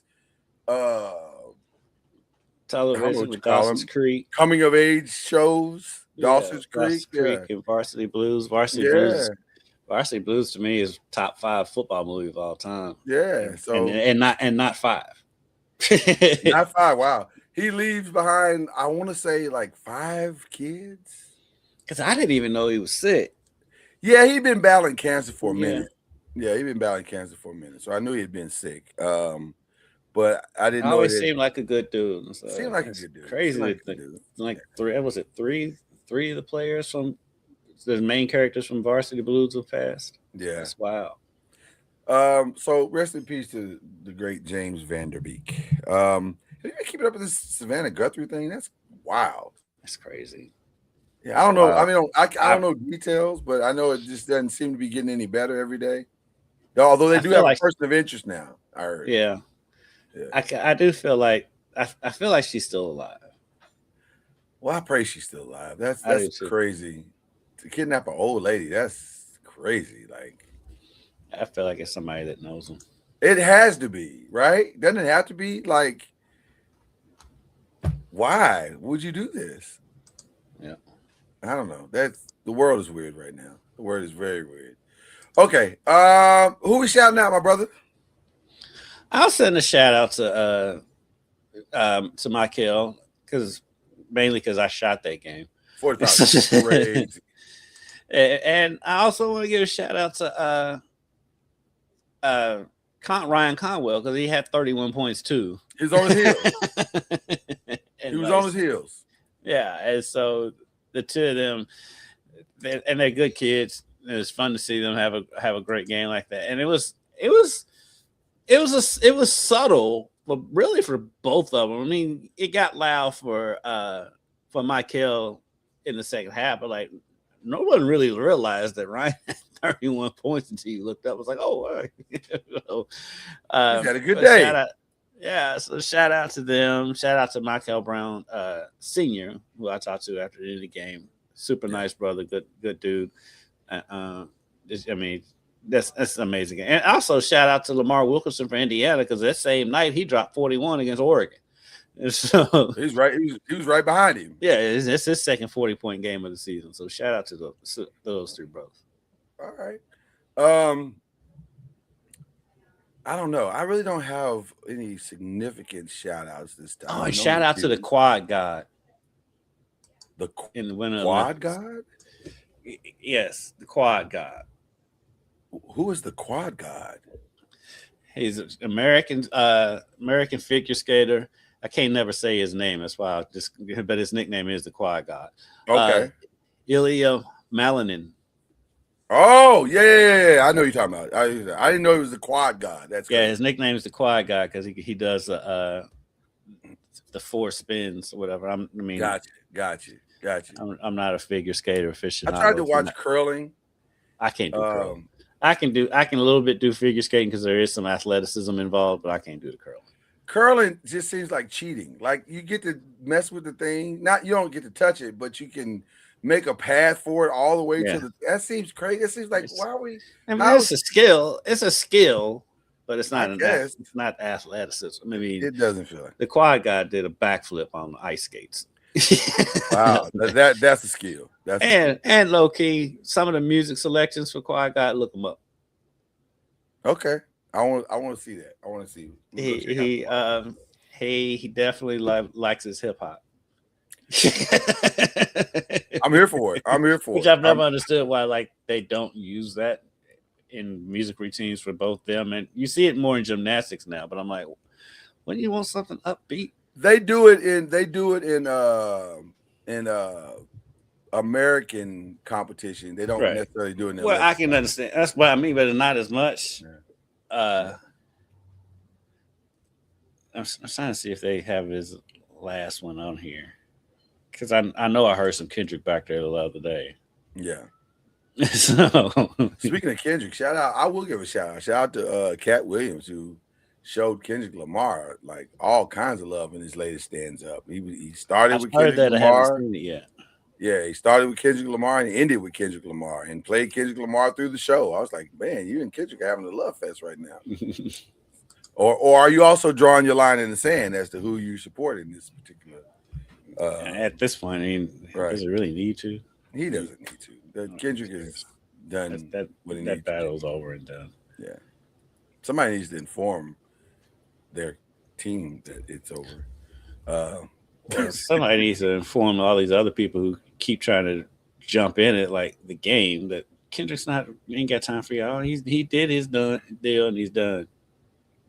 Nobody's battling the game. Like, come on. Well, I mean, that's what the game does.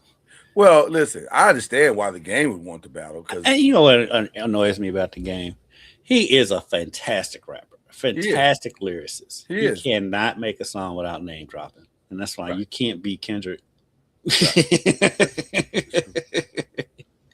Speaking of beefs, shout out to T.I., who is doing everything he can to go. 50 ain't doing that.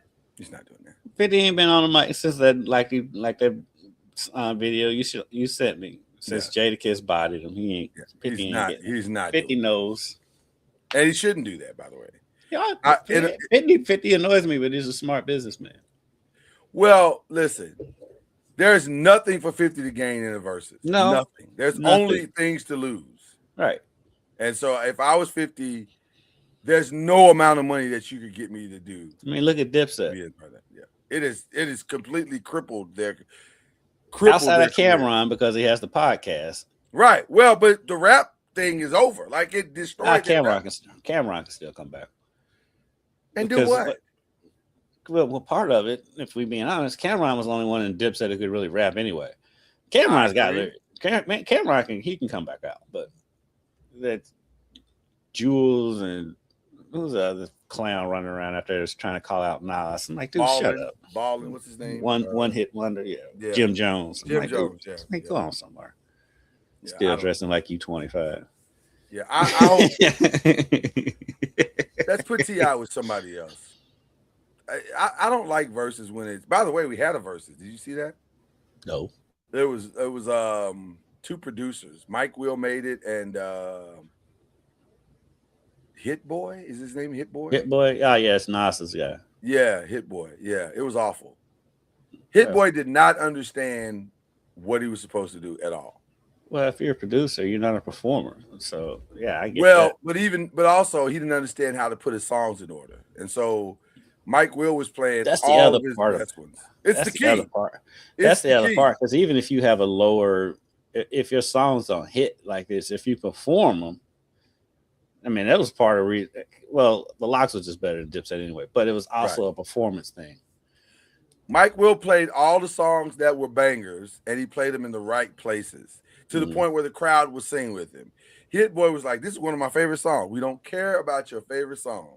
Yeah, play the hits." Hit Boy ain't been around that long. Mike Will been around for a while, and it was clear that the two of them that was the separation point: age and wisdom. Hit Boy had none. He got waxed. Like, it was not close. I didn't know they were still doing verses. Yeah, well, it's back. It's kind of back. But they're trying to bring it back. I'm wondering if the time has passed though. Like, I just feel like that was a COVID thing. Yeah, I feel like the time has passed. So anyway, that's if I'm gonna give shout outs, those are the ones I'm giving. Other than that, shout out to our usual us and Charlie Ward and all of that. So other than that, we have nothing else to talk about because we're moving on. Yeah. With that being said, I hope you enjoyed it. We did. Cue the whistle.